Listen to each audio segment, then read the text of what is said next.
जय हिंद। स्वागत है आप सबका मेरे चैनल एडिशन क्लास में। आज की इस वीडियो में हम लोग बात करेंगे क्लास 12 की फिजिक्स के प्रीवियस ईयर क्वेश्चन, जो कि बहुत ज़्यादा इंपॉर्टेंट होने वाला है ये वीडियो आप सबके लिए, क्योंकि ये इस वीडियो के अंदर मैंने 2011 से यानी 2011 से 2021 से जितने पूछे गए सवाल को आपको बताया गया है इस वीडियो के अंदर। तो ये वीडियो बहुत ही खास होने वाला आप सबके लिए, इस वीडियो को बिल्कुल अंत तक देखिएगा। तो चलिए चलते हैं कि कौन कौन सा क्वेश्चन आपको देखने को मिलेगा इस वीडियो के अंदर। हम लोग बात करने वाले हैं, चलिए हम लोग बात करते हैं कि इसमें जो आपके फिजिक्स के क्वेश्चन कराया गया प्रीवियस ईयर क्वेश्चन, देखिए बहुत इंपॉर्टेंट होने वाला है। ये आपको 2011 से लेकर 2021 तक के पूछे गए सवाल है, यानी टोटल 10 ईयर क्वेश्चन पूछे गए। जो आपके 10 साल में जितने सारे इंपॉर्टेंट सब क्वेश्चन जो पूछे गए हैं वो आपको करने वाले हैं इस वीडियो के अंदर। तो ये वीडियो बहुत ही ज़्यादा इंपॉर्टेंट होने वाला है, इसको लास्ट तक बने रहिएगा। अगर आपको 50 आउट ऑफ 35 आउट ऑफ 35 यानी 35 में अगर 35 लाने हैं तो इस वीडियो को देख लीजिए, आपके बहुत अच्छे नंबर आएंगे। 35 में 35 आएंगे, मैं तो श्योर हूँ। अगर आप लोग लास्ट तक देखिएगा तब समझ में आएगा आपको, ठीक है। तो चलिए फर्स्ट क्वेश्चन करते हैं। पहला क्वेश्चन क्या कहता है?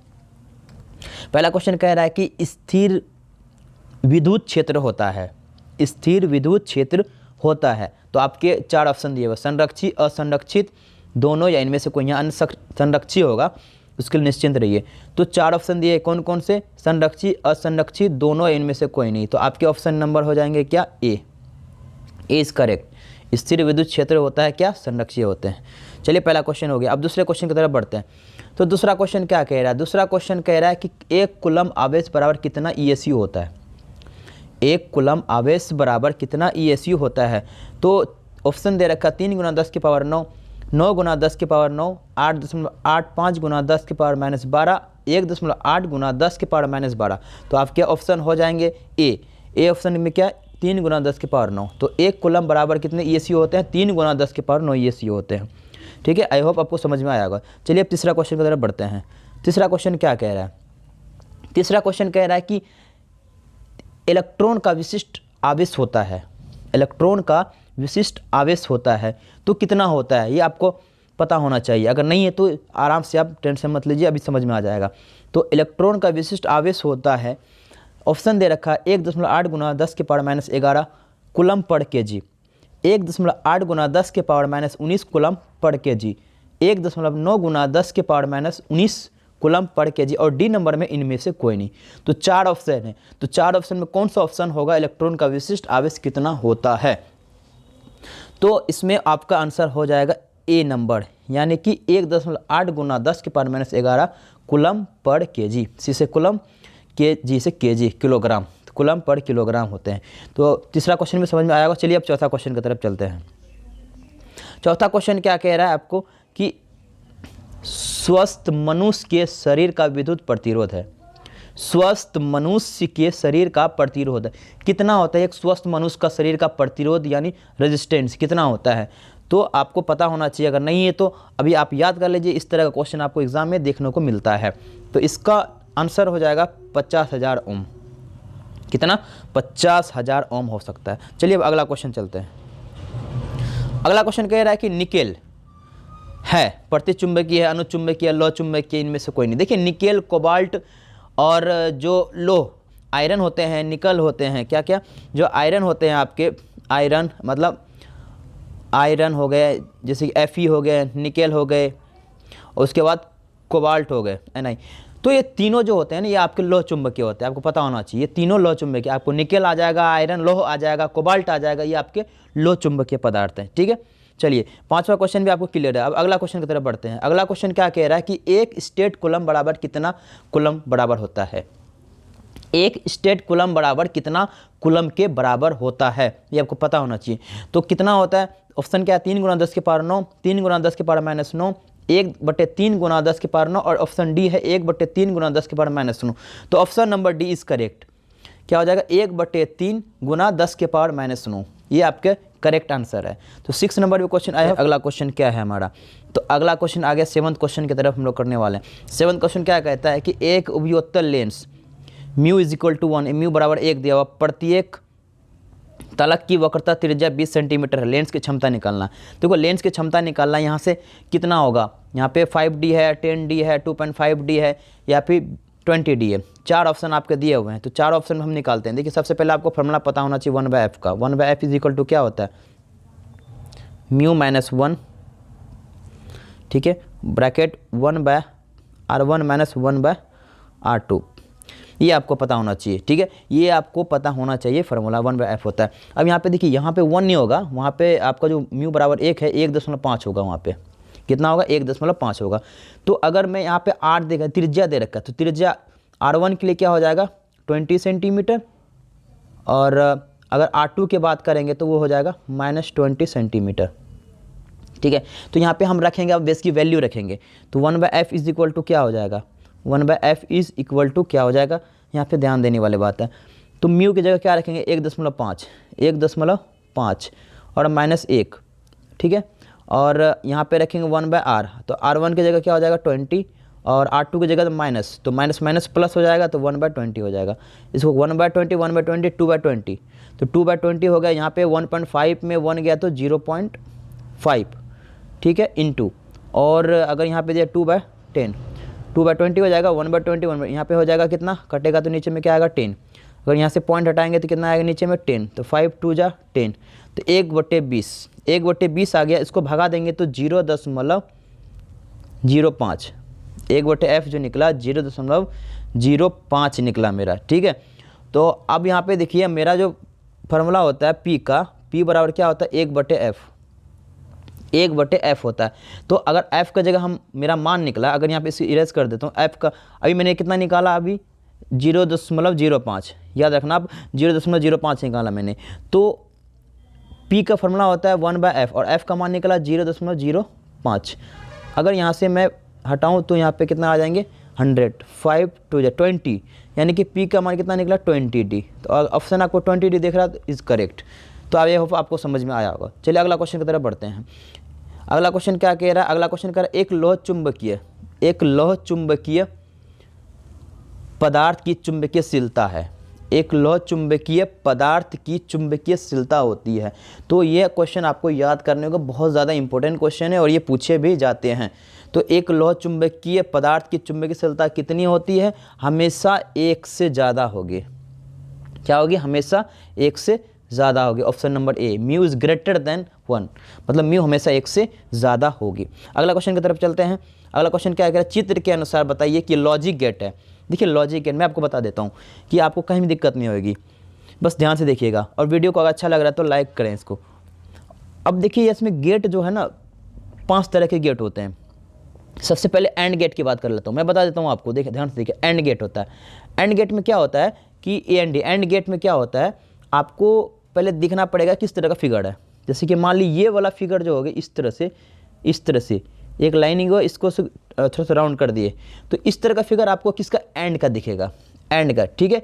एंड वाला फिगर समझ में आया। चलिए अब मैं दूसरा आपको फिगर बताता हूँ, ऑड वाला गेट, ऑड गेट में क्या होगा कि आपको इस तरह से लीजिए थोड़ा सा कर्व और इसको इस तरह से मिलाइए।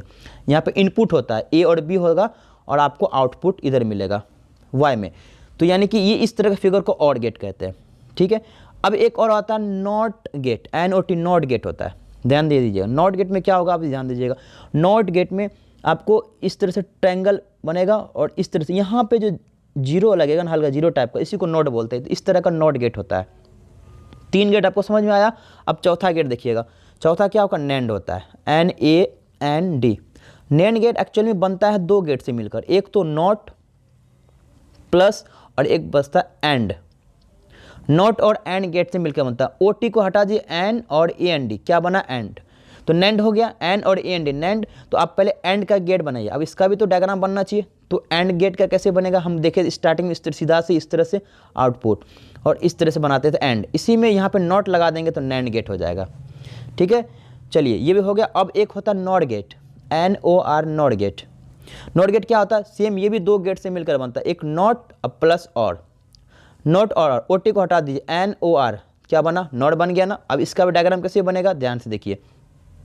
जिस तरह से हम पहले हम और का गेट बनाएंगे, और का बनाए और उसी में से एक नॉट लगा देंगे, बस क्या बन जाएगा, नॉट गेट। तो आई होप आपको 5 गेट समझ में आएगा, कहीं दिक्कत नहीं। और 1-2 क्वेश्चन पूछे ही जाते हैं, बहुत इंपॉर्टेंट है। आपके ये वीडियो बहुत ही बेनिफिट होने वाला है। अगर इसको 1 से 2 बार अगर देख ले वीडियो के ना, तो मतलब आपके क्वेश्चन नहीं छूटेंगे, मैं गारंटी लेता हूँ। चलिए तो इसका अब बताइए आपका आंसर क्या होगा इस क्वेश्चन का। ये तो आपको समझ में आ गया कि सर ये तो एंड गेट का है, ठीक है, एंड गेट का। अगर यहाँ पे मैं अगर इस तरह से नॉट लगा दूँ इसको तो ये नैंड का हो जाएगा, ठीक। चलिए अब अगला क्वेश्चन की तरफ चलते हैं हम। अगला क्वेश्चन क्या कह रहा है, 64 समरूप बूंदे जिनकी प्रत्येक की धारिता म्यू एफ है, प्रत्येक की धारिता। अब इसमें कितना म्यू एफ है, थोड़ा सा यहाँ पे मिस्टेक हो गया है हमको लगता है, यहाँ 5 होना चाहिए, आई थिंक 5 म्यू एफ होना है ना, यहाँ पे 5 म्यू एफ होगा, ठीक है। तो यहाँ पे 5 म्यू एफ होना चाहिए, मिलकर एक बड़ा बूंद बनाते हैं।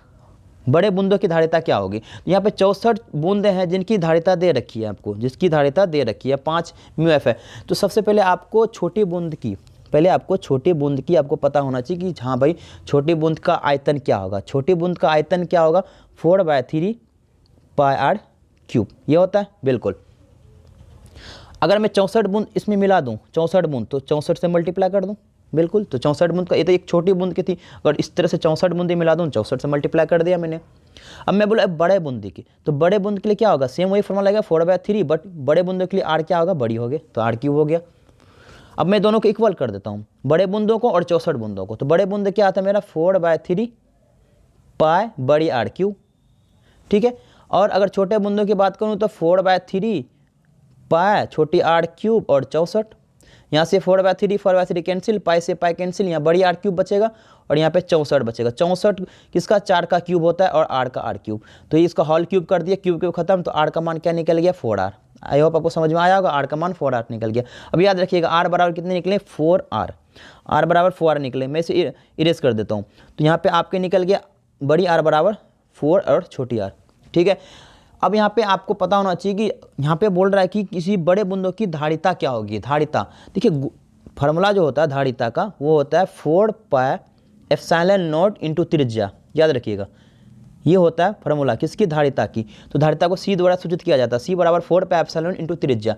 हमको क्या बोला है कि अगर छोटी बूंदों की धारिता निकालूंगा क्या हो जाएगा, 4πε0 इंटू छोटी r होगा ना, और इसी का मान आपको दे रखा है 4πε0, इसी का मान दे रखा है, यही है, इसी का मान कितना है 5 माइक्रोफैराड, ये इसी का मान है। तो ये तो छोटी बूंदे की धारिता हुई। अगर बड़ी बूंदे की करूँ तो धारिता का फॉर्मूला क्या था, 4πε0, बड़ी बूंदे के लिए r³, बड़ी r हो जाएगा, सॉरी बड़ी r हो जाएगा, ठीक है। और r बराबर मैंने क्या निकाला, अभी देखिए r बराबर 4r है ना, आपको दिख रहा है यहाँ पे, तो यहाँ पे देखिए r बराबर 4r दिख रहा है, तो यहाँ पर मान रखिए 4πε0, छोटी बड़ी r की जगह क्या रखेंगे 4r। अब यहाँ पे देखिए 4πε0 छोटी r, 4πε0 और छोटी r, इसका मान कितना होता है, यहाँ देखिए यहाँ पे 5 हो गया, और मेरे पास क्या बचा, सिर्फ 4 बचा, तो क्या हो जाएगा 5 चौके 20, यानी कि आपके ऑप्शन के हिसाब से कितना हो जाना चाहिए, 20 होना चाहिए। तो कहाँ, यहाँ पे देखिए option number 1 4 microfarad, 25 microfarad, option C, हाँ यहाँ पे आ गया 20 हो गया। तो इस हिसाब से आपका answer number C is correct. I hope आपको समझ में आएगा, नहीं आएगा फिर से दोबारा वीडियो देखिएगा, बहुत अच्छे से समझ में आ जाएगा। स्लो करके, अगर ज़्यादा स्पीड लग रहा है तो आप इसको स्लो कर सकते हैं। तो चलिए अगले क्वेश्चन की तरफ बढ़ते हैं। अगला क्वेश्चन मेरा क्या है, 11 नंबर क्वेश्चन में आ गया। 5 ओम प्रतिरोध के एक तार से जिसका विभवांतर 7 वोल्ट है, 20 मिनट तक धारा प्रवाहित होती है, उसमें उत्पन्न ऊष्मा होगी। ये भी बहुत अच्छा क्वेश्चन है, आई होप आपको बहुत समझ में आएगा। तो चलिए इसमें कह रहा है कि आपको दिया हुआ है ऊष्मा निकालना है, और आपको V दे रखा है, T दे रखा है, और क्या है, प्रतिरोध दे रखा है आपको। तो यहाँ पे बताइए प्रतिरोध कितना दे रखा है। पहले तो देखिए H का फॉर्मूला क्या होता है, ऊष्मा का फॉर्मूला आपको पता होना चाहिए, I²RT होता है, I²RT। और I किसके बराबर आपको पता है, I होता है V/R के, तो यहाँ पे V² भी होगा बटे R², क्योंकि I की जगह ये भी लिख सकते हैं, और R × T, एक R कैंसिल, तो आपके यहाँ पे बच जाएंगे क्या, V²RT। ये H के फार्मूला निकलेंगे। H के फार्मूला क्या निकल के, H का फार्मूला क्या निकला, H बराबर हो गया V²/R और यहाँ पे T, ये H का फार्मूला निकल गया आपको, ठीक है। अब यहाँ पे ध्यान देने वाली बात ये है कि क्या क्या हमें दे रखा है गिवन डाटा। तो यहाँ पे V कितना है, V 7 वोल्ट है, 7 का स्क्वायर 49 बटे R कितना, प्रतिरोध कितना है 5 दे रखा है, इनटू T कितना है 20 मिनट। अब 20 मिनट अगर सेकंड में चेंज करेंगे, 1 मिनट 60 सेकंड का होता है, तो 100 तो 1200 हो जाएगा, ठीक है। इसको कैंसिल 5 दूनी 10, 5 चौके 20, 0, 240 और 49। जब आप इसे गुना करते हैं तो कितना निकल जाएगा? 11,760। अब जब इसे गुना कीजिएगा तो कितना निकलेगा? 11,760। ये जूल हो जाएगा क्योंकि उष्मा का मात्रक जूल होता है। तो आपको निकल गया 11,760। तो एच का मान कितना निकला? 11,760 जूल। आपको पता है कि एक, अब यहाँ पे देखिए मैं और चेंज क्यों करूँ, ये मेरा आंसर हो सकता था, लेकिन आपके ऑप्शन में कैलोरी दे रखा है हर जगह। देखिए हर जगह कैलोरी है ना। तो आपको पता होना चाहिए कि एक कैलोरी किसके बराबर होता है? 4.18 जूल के बराबर। इतना पता है। तो एक कैलोरी बराबर 4.18 जूल के बराबर। तो एक जूल क्या होगा? ये अब गुना में इधर भाग में आ जाएगा, तो मैं यहाँ पे रख दूंगा डायरेक्ट आंसर 11,760 जूल के जगह 1/4.18। जब इसे आप सॉल्व कीजिएगा तो आपको निकलेगा 2810 कैलोरी। ठीक है, तो आपको 2810। तो इस हिसाब से अगर आप ऑप्शन अगर देखिएगा तो ऑप्शन नंबर डी हो जाएगा 2800 कैलोरी। ठीक है, चलिए अब अगला क्वेश्चन की तरफ बढ़ते हैं। तो अगला क्वेश्चन क्या है? प्रतिघात का मात्रक है। ये तो बहुत आसान सवाल आ गया। प्रतिघात का मात्रक है तो आपको पता होना चाहिए ओम। क्या होगा? ओम होगा। ठीक, तो चलिए अब अगला क्वेश्चन की तरफ चलते हैं हम लोग। कह रहा हाँ दशमिक संख्या 25 को द्विधाड़ी में लिखिए। देखिए मैं आपको बता देता हूँ कि कैसे हम निकालते हैं। अगर आपको ये वीडियो, सही कह रहा हूँ, बहुत इंपॉर्टेंट होने वाला है। अगर ये वीडियो देख लिए ना, एक भी क्वेश्चन नहीं छूटेगा, मैं गारंटी लेता हूँ। अब एग्जाम देके आओगे कमेंट करना कि सर एग्जाम बहुत अच्छा गया। तो चलिए हम 25 का निकालते हैं। 25 देखिए कैसे निकालते हैं। हमेशा इसको जो भाग देंगे, हमेशा इसको किससे भाग देंगे? 2 से भाग देंगे। 2 से 12 दूनी 24। रिमेंबर शेषफल कितना बचा? 1। फिर 2 से भाग दीजिए, 2 छक्के 12, शेषफल 0। फिर 2 से भाग दीजिए, 2 तिया 6, कितना बचा? 0। फिर 2 से भाग दीजिए, 2 एका 2, कितना बचा? 1। अब 2 से भागने खाएगा, लास्ट में 1 आएगा। अब देखिए लिखने का तरीका, ये वाला सबसे नीचे से लिखो, 1 जो बचा शेषफल, फिर क्या? 1, फिर क्या? 0, फिर क्या? 0, और फिर लास्ट में क्या? 1। इसको ब्रैकेट लगा के 2 लगा दीजिए। हमने क्या किया? 25 को 2 से किया, 2 12 दूनी 24, तो 1 बचा, रिमेंबर शेषफल 1 बचा। 2 से 6 दूनी 12, फिर 0 बचा शेषफल। 2 तिया 6, फिर 0 बचा। 2 एका 2, लेकिन 1 बचा। अब 2 से नहीं भाग लगेगा, इसलिए मैं बचा 1 1 0 0 1 और यहाँ पे 2। इस तरह का अगर ऑप्शन आपको दिख रहा है, ये आपका correct, option number C is correct. I hope आपको समझ में आ गया होगा। और एक चीज़ मैं बताता हूँ, अगर ये डायरेक्ट दे देगा और आपको ये पूछेगा ये कैसे होगा, तो यहाँ पे ध्यान दीजिएगा। मान लीजिए 1 1 1 0 1 देगा, कहेगा कि ये बताओ कि ये किस नंबर के बराबर है, मतलब कौन से दशमिक संख्या होंगे। 1 है ना, 1 का दुगुना करो, ठीक है। उसके बाद कितने नंबर है? 1 2 3 4, तो 2 के पावर 4 हो जाएगा। फिर प्लस 1 का दुगुना करो, कितना होगा? 2। उसके बाद क्या नंबर है? 1 2 3, 2 के पावर कितना होगा? 3। फिर प्लस 2, फिर यहाँ तीसरा नंबर 1 आ गया, 1 के बदले में क्या लिखेंगे? 2। उसके बाद कितना नंबर है? 2, 2 के पावर 2, 0 का कोई वैल्यू नहीं। फिर ये लास्ट में 1 आ गया, 1 के बदले में 2, इसके पावर कितना? कुछ नहीं, तो 2 ही रहेगा। 2 के पावर 4 क्या कीजिए, तो 2 के पावर 4 हो जाएगा कितना? 16। 2 के पावर क्यू कितना हो जाएगा? 8। 2 के पावर 2 4 और यहाँ पे 2। अब इसको जोड़िए, 16 और 8, 16 8 24, 24 4 28 2 30, तो आंसर क्या हो जाएगा आपका? 30। तो इस तरह से आप भी बना सकते हैं। चलिए आपको समझ में आएगा। अब अगले क्वेश्चन की तरफ बढ़ते हैं। तो 14 नंबर क्वेश्चन क्या करें? यदि गोले पर 10 माइक्रो कूलम आवेश हो तो सतह पर विद्युत फ्लक्स होगा। सतह पर विद्युत फ्लक्स होगा। तो ये भी आसान क्वेश्चन है, बहुत ज़्यादा आसान क्वेश्चन है। देखिए इसमें क्या होगा ना, बहुत आसान तरीके से आप निकाल सकते हैं इसमें, कि यहाँ पे दे रखा है आपको आवेश दे रखा, मतलब आवेश कितना दे रखा है आपको? क्यू दे रखा है आपको कितना? 10 माइक्रो कूलम, ये आपको दे रखा है 10 माइक्रो कूलम दे रखा है आपको। अब निकालना क्या है? विद्युत फ्लक्स। फाई बराबर क्यू बाय एप्सिलॉन नॉट, ये होता है मान। फाई बराबर क्यू बाय एप्सिलॉन नॉट, और क्यू का मान दे रखा है। क्यू का मान कितना है? 10। माइक्रो की जगह आप 10 के पावर 6 भी लगा सकते हैं, क्योंकि माइक्रो 10 के पावर 6 के बराबर होता है, -6 के बराबर, 10 के पावर -6 के बराबर होता है माइक्रो, ठीक है। और एप्सिलॉन नॉट का मान कितना होता है? आप लोग को पता होना चाहिए कि एप्सिलॉन नॉट का मान कितना होता है? 8.85 गुना 10 के पावर -12, ये होता है। तो अब इन दोनों को जब आप सॉल्व कीजिएगा, इन दोनों को जब आप सॉल्व कीजिएगा तो आपके आंसर जो आने वाले हैं वो होंगे 113 गुना 10 के पावर 4 न्यूटन मीटर स्क्वायर बटे कूलम। ये आंसर आने वाले हैं 113 गुना 10 के power 4 newton metre square. I hope यहाँ पे थोड़ा मिस्टेक हो गया, यहाँ पे जो है यहाँ पे थोड़ा सा टाइपिंग में थोड़ा सा मिस्टेक, क्षमा चाहते हैं हम। तो यहाँ पे हो जाएगा इस जगह आपका 113 गुना 10 के पावर 4 न्यूटन मीटर स्क्वायर बटे कूलम। ये आपके आंसर आ जाएंगे। तो आई होप आपको ये समझ में आया होगा। बहुत ये सब क्वेश्चन जो है न्यूमेरिकल पर्सन का क्वेश्चन पूछते हैं और हर साल पूछते हैं आपको, तो ये बहुत बेनिफिट होने वाला। तो चलिए अगला क्वेश्चन की तरफ बढ़ते हैं। अगला क्वेश्चन क्या कहता है? अगला क्वेश्चन 1 किलोवाट घंटा मात्रा का। तो 1 किलोवाट घंटा मात्रा किसका? शक्ति का। ये आसान क्वेश्चन था। तो अगले क्वेश्चन की तरफ अब बढ़ते हैं। अगला क्वेश्चन क्या कह रहा है? तो 15 नंबर हो गया। 16 नंबर क्वेश्चन जल्दी जल्दी करते हैं हम लोग। विद्युत परिपथ के किसी बिंदु पर सभी धाराओं का बीजगणितीय योग होता है। विद्युत परिपथ के किसी बिंदु पर सभी धाराओं का बीजगणितीय योग होता है। तो कितना होता है? इसका शून्य होता है। कितना होता है? शून्य होता है। क्योंकि अगर हम किसी भी विद्युत परिपथ की बात करें, देखिए कोई भी अगर एक बिंदु है, मान लीजिए उस पर कोई आएगा आवेश, कोई आवेश जाएगा, इस तरीके से है ना, तो आना जाना लगा रहता है। आने वाले और जाने वाले हमेशा याद रखिएगा कि जो आपका टोटल करंट होता है, समीशन आई जो होता है धारा, वो जीरो के बराबर होता है। मतलब जितना आना जितना जाना वो जीरो के इक्वल होता है। तो टोटल जो करंट आया, जो करंट गया, ठीक है, जो आवेश मतलब आया, जो आवेश गया, वो टोटल जीरो के बराबर होता है। तो याद रखिए किसी भी विद्युत परिपथ में बिंदु के सभी धाराओं का बीजगणितीय योग उस धारा के शून्य होता है। चलिए आपको समझ में आ गया। तो इसका आंसर क्या होगा? C number.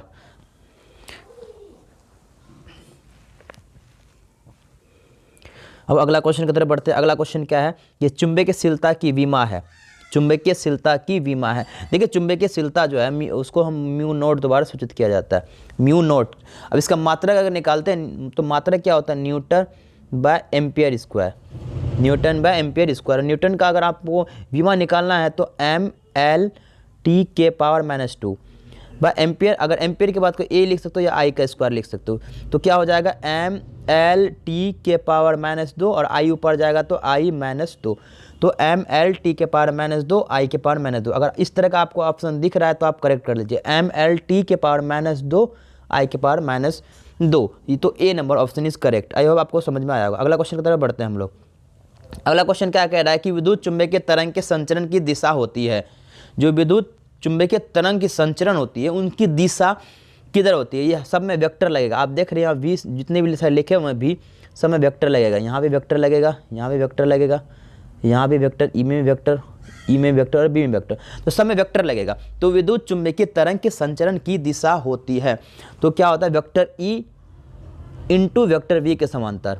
जिसका vector E into vector B के समांतर। Vector B into vector E नहीं कीजिएगा, गलती मत कीजिएगा। Vector E into vector B के समांतर होगा। ठीक है। अब अगला क्वेश्चन की तरफ बढ़ते हैं। अगला क्वेश्चन क्या कह रहा है? आयाम मांडोलन सूचकांक का मान होता है। आयाम मांडोलम सूचकांक का मान होता है। तो किसके और किसके बीच होता है ये आपको पता होना चाहिए। हमेशा जीरो के बीच होगा, या एक तथा अनंत के बीच होगा, या जीरो तथा एक के बीच होगा, या फिर हमेशा अनंत के बीच होगा। तो ये आपको पता होना चाहिए। देखिए हमेशा याद रखिएगा जो आपका मतलब आयाम मांडोलम सूचकांक होता है ना, वो अगर हम बोले तो जो म्यू होता है, म्यू एक से छोटा होगा या एक के बराबर होगा। याद रखिएगा जो म्यू होता है एक से छोटा या एक के बराबर, ये आपका आयाम मांडोलम सूचकांक होता है। तो ये आपको याद रखिएगा। तो अब इस हिसाब से ऑप्शन चूज कर लीजिए। कह रहा है यहाँ ऑप्शन नंबर सी होगा। कह रहा है जीरो तथा एक के बीच। देखिए एक से छोटा जीरो भी हो सकता है और एक के बराबर यानी एक हो सकता है लास्ट, यानी जीरो और एक के बीच हो सकता है। तो आई होप ये समझ में आएगा। अगला क्वेश्चन की तरफ बढ़ते हैं। कह रहा है मुक्त आकाश का परावैद्युतांक होता है। मुक्त आकाश का परावैद्युतांक होता है। तो क्या होता है? तो सिंपल आपको याद रखना 8.85 गुना 10 के पावर -12 फैराडे पर मीटर। क्या होता है? 8.85 गुना 10 के पावर -12 फैराडे पर मीटर। ये मुक्त आकाश का परावैद्युतांक होता है। अगला क्वेश्चन की तरफ बढ़ते हैं। अगला क्वेश्चन क्या कह रहा है कि विद्युत परिपथ की शक्ति होती है। ये भी कभी कभी पूछता है आपको क्वेश्चन, इंपॉर्टेंट, इसको भी रखिएगा।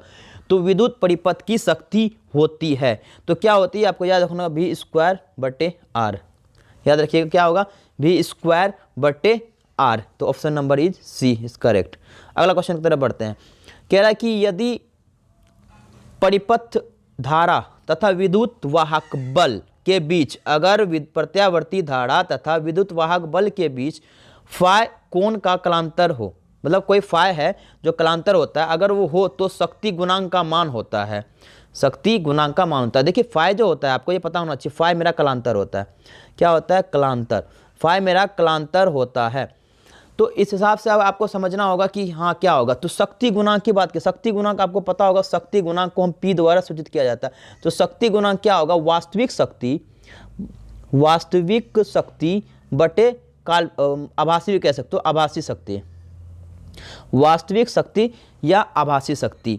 तो आपका जो शक्ति गुणांक होता है वो वास्तविक शक्ति बटे आभासी शक्ति के बराबर। तो वास्तविक शक्ति का मान क्या था, वी आई कॉस फाई।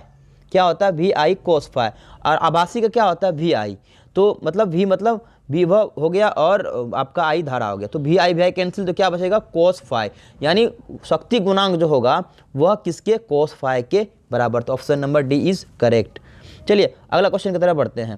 तो अगला क्वेश्चन क्या कह रहा है कि प्रकाश का अनुप्रस्थ तरंग प्रकृति पुष्टि करता है। ठीक है, प्रकाश का अनुप्रस्थ तरंग प्रकृति पुष्टि करता है। जो तो किसका पुष्टि करता है, व्यतिकरण को या परावर्तन को या ध्रुवन को या वर्ण विक्षेपण को। तो किसको पुष्टि करता है प्रकाश का अनुप्रस्थ तरंग प्रकृति के तौर पे, तो आपको ये बताना है। अगर नहीं आता कोई बात नहीं, तो किसके, ध्रुवन के द्वारा काम करता है। याद रखिएगा, ध्रुवन की पुष्टि करता है कौन, प्रकाश का अनुप्रस्थ तरंग प्रकृति। ठीक है, कि नंबर 24 में क्वेश्चन करते हैं। तो ताप के बढ़ने से चालक का प्रतिरोध, ताप के बढ़ने से चालक का प्रतिरोध बढ़ता है या घटता है, कभी बढ़ता है और कभी घटता या परिवर्तित होता है। तो क्या होगा इसका आंसर, देखिए इसको समझते हैं कि जो आपका प्रतिरोध है यानी आर, वो टेम्परेचर के, यानी कि अगर बात करें किसके, टेम्परेचर के, तो वो टेम्परेचर के क्या होते हैं, समानुपाती नहीं, व्युत्क्रमानुपाती होते हैं। जो रेजिस्टेंस हैं आपके वो टेम्परेचर के व्युत्क्रमानुपाती होता है। यानी कि अगर आप टेम्परेचर को बढ़ाते हो तो आपका प्रतिरोध घटेगा, और अगर आप ताप को घटाते हो तो आपका प्रतिरोध बढ़ेगा। लेकिन यहाँ पे क्या कह रहा है, ताप के बढ़ने से, यानी कि जब ताप को आप बढ़ा रहे हो, जब आप ताप को बढ़ा रहे हो तो आपका प्रतिरोध क्या होगा, घटेगा। तो इस हिसाब से आपको ऑप्शन नंबर क्या हो जाएगा, बी इज करेक्ट। चलिए अब अगला क्वेश्चन की तरफ बढ़ते हैं। अगला क्वेश्चन क्या कह रहा है, ये जो प्रत्यावर्ती धारा के शेखर मान तथा वर्ग मध्य मूल का मान का अनुपात होता है।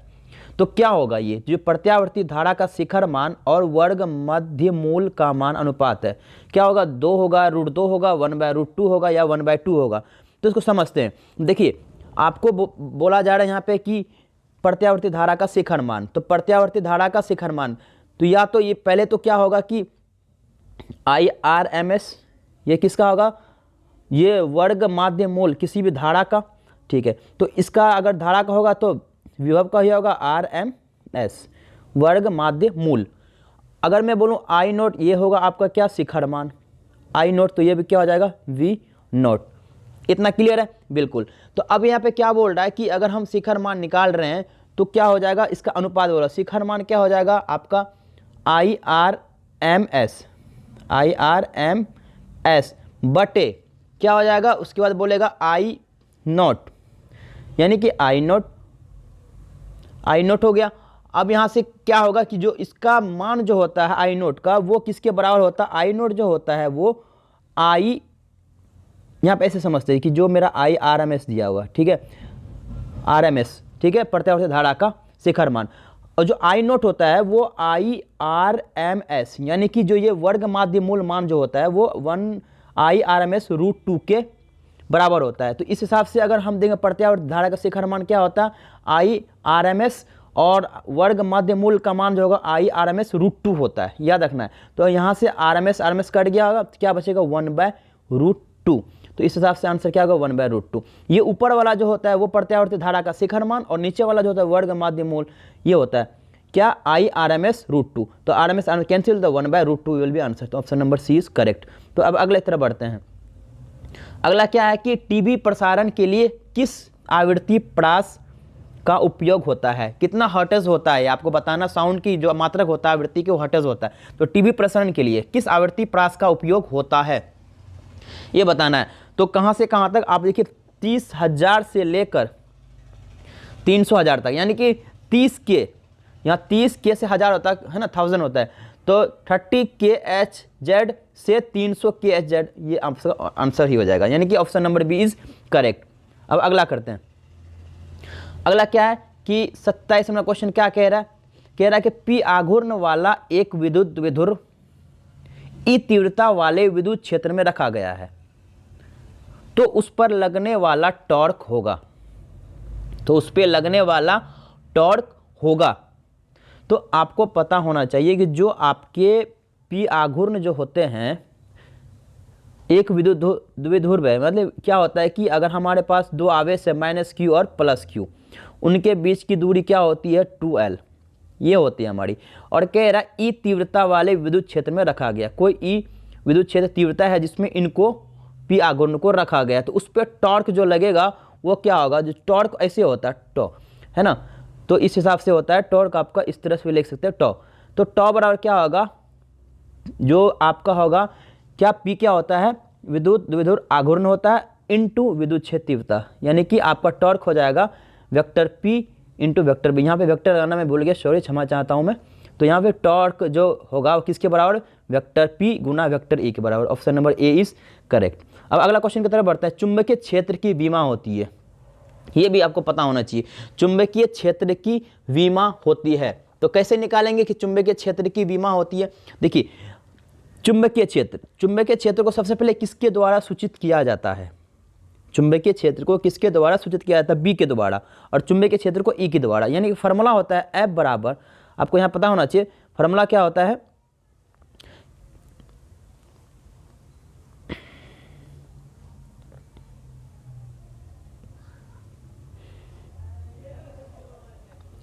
एफ बराबर होता है आपका फार्मूला QVB। हमें क्या चाहिए बी क्या मेरा चुंबकीय क्षेत्र तीव्रता होता है, तो बी बराबर यहाँ से क्या निकल जाएगा, बी बराबर निकलेगा एफ बटे QV, बिल्कुल यही निकलेगा, एकदम यही निकलेगा। तो यहाँ से आपको पहले एफ का पता होना चाहिए कि एफ का आपकी क्या होता है, मतलब विमा, ठीक है। तो एफ का विमा क्या होता है कि mL/T⁻²। एफ क्या होता है, बल होता है, और बल का मात्रा क्या होता है, न्यूटन होता है, आपको पता होना चाहिए। और क्यू क्या है, क्यू मेरा आवेश होता है, और आवेश का क्या होता है AT बोलो या IT, ठीक है, IT हो गया, ये भी लिख दिया। और भी क्या है मेरा, भी मेरा क्या है विभव, और इसका क्या होता है, इसका होता है L/T⁻⁻1, ठीक है, ये हो गया। तो अब यहाँ से आपको अब निकालना हो तो यहाँ पे देखिए ये T + T- कैंसिल हो गया, ठीक है, L से L कैंसिल हो गया, तो ऊपर बचा M, नीचे ऊपर बचा T⁻² और नीचे बचा I, ठीक है, और नीचे जो I है ऊपर जाने के बाद क्या हो जाएगा -I।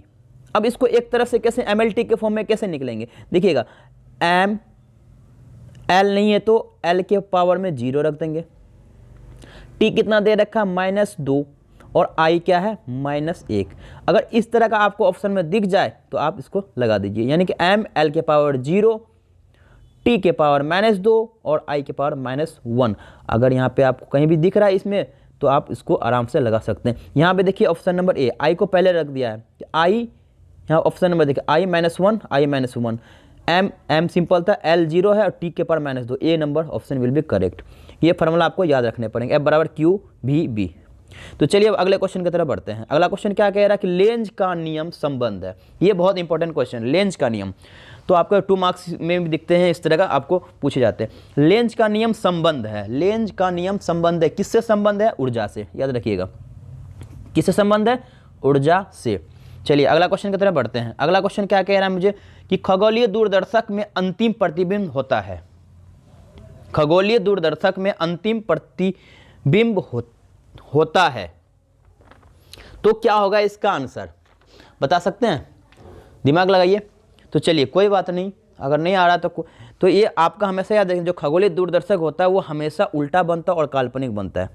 तो यानी काल्पनिक और उल्टा, जो खगोलीय दूरदर्शक का अंतिम प्रतिबिंब जो बनता है वो हमेशा काल्पनिक और उल्टा बनता है। ये भी बहुत इंपॉर्टेंट क्वेश्चन है। चलिए, हाँ ये अच्छा क्वेश्चन है आपका, ये आपका इंपॉर्टेंट क्वेश्चन आपको दिखेगा, इस तरह का सवाल आपको मतलब दिखेगा ही दिखेगा। तो बोलता है बीटा किरणें विक्षेपित होती है, जो बीटा किरणें होती है, जो बीटा रे होती है वो विक्षेपित होती है। तो किस में विक्षेपित होती है? गुरुत्वाकर्षण क्षेत्र में होती है, केवल विद्युतीय क्षेत्र में, या फिर केवल विद्युतीय क्षेत्र में, या केवल चुंबकीय क्षेत्र में, या दोनों में?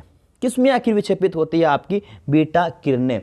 तो बीटा किरणें आपके दोनों क्षेत्र में विक्षेपित होती है। किसमें? चुंबकीय क्षेत्र में भी और विद्युतीय क्षेत्र में। इस हिसाब से option number D is correct. अगला क्वेश्चन की तरफ बढ़ते हैं। अगला क्वेश्चन क्या है? NOR gate. देखिए मैंने इसमें डायग्राम मिस्टेक कर दिया और मैंने ऑप्शन में नहीं दिया, हम क्षमा चाहते हैं। तो कोई बात नहीं, मैं इसमें डायग्राम बना देता हूँ। नॉर गेट का मैंने बताया था किस तरह से डायग्राम बनेगा। पहले और गेट का बनाइए। और गेट का इस तरह से बनेगा, मैंने इससे पिछले क्वेश्चन में बताया था मैंने, इस तरह से बनेगा।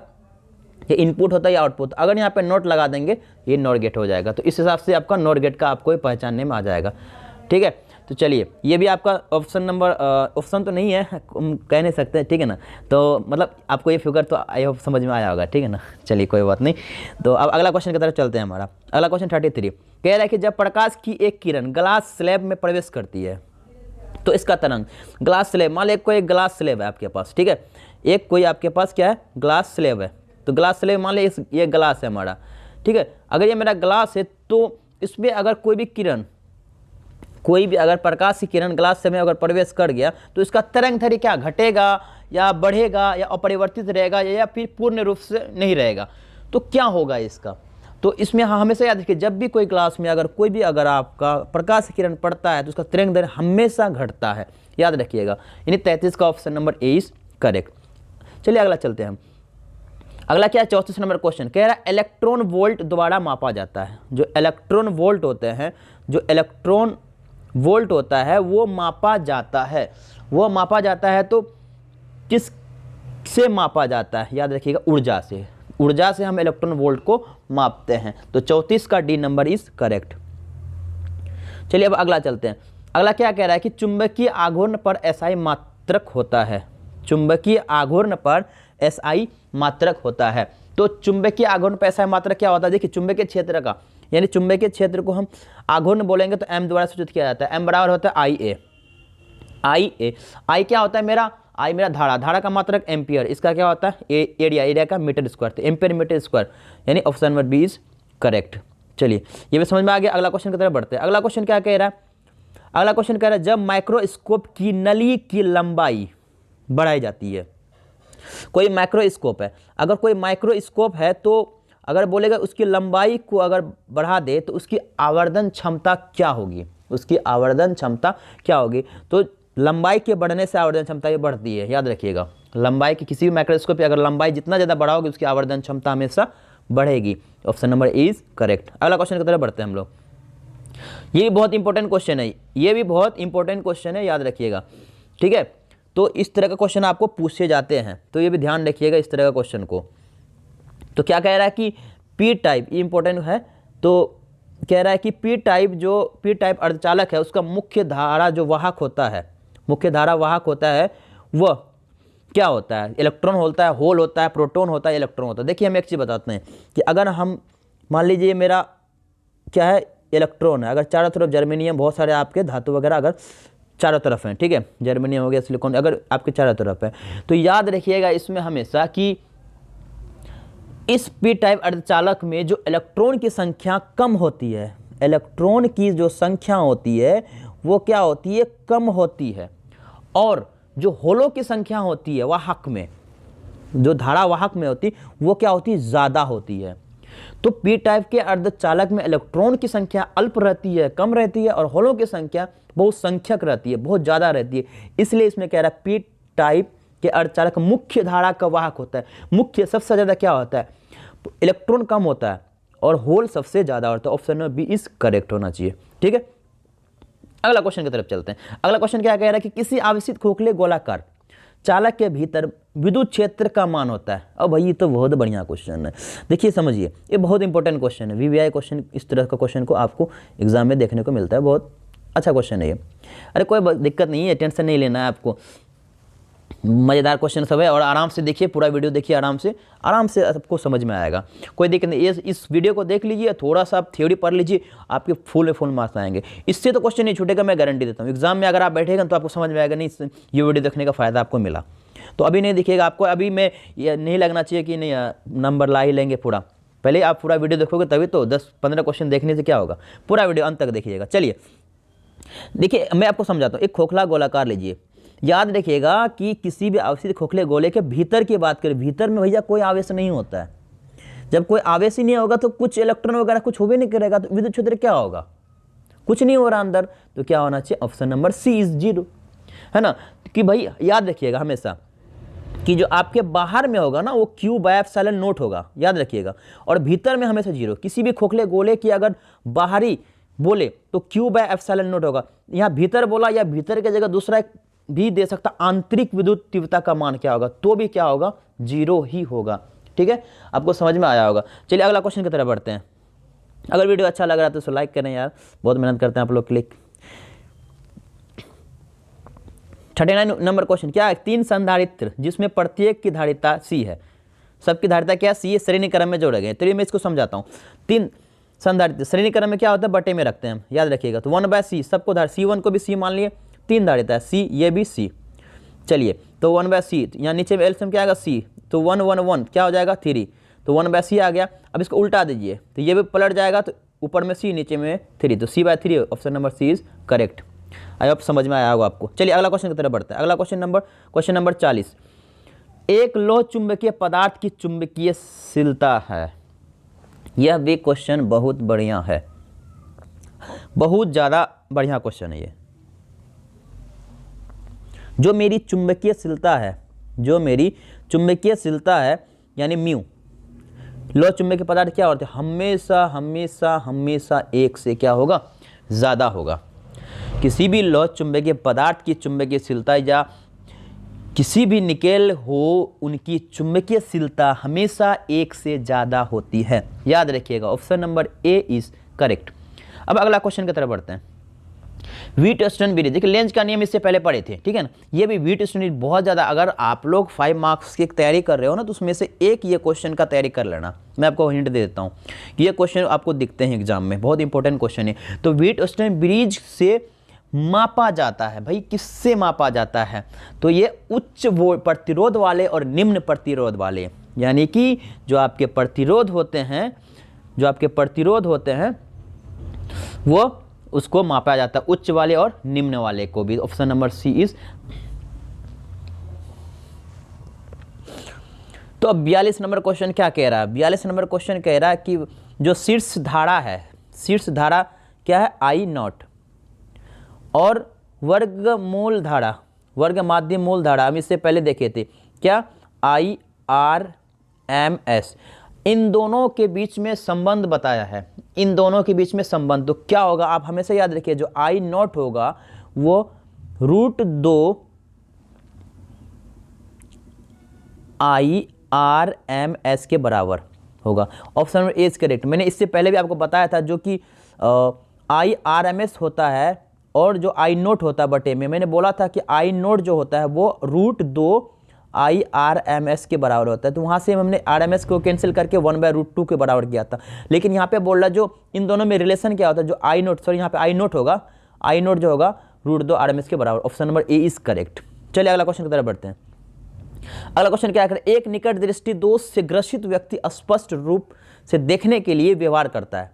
एक निकट दृष्टि दोष से ग्रसित व्यक्ति स्पष्ट देखने के लिए व्यवहार करता है। जो निकट दृष्टि दोष की बात कर रहा है कि उसको स्पष्ट देखने के लिए व्यवहार करता है, यानी कि मुझे दिख जाए, सामने वाले को भी चीज़ देगा, तो किस लेंस का वो प्रयोग करेगा, याद रखिएगा। अगर यहाँ पे आपको अगर बोल रहा है कि निकट की बात किया है और स्पष्ट रूप से देखने के लिए व्यवहार करता है, तो वो हमेशा और हमेशा आपको याद रखना होगा, क्या होगा, अवतल लेंस।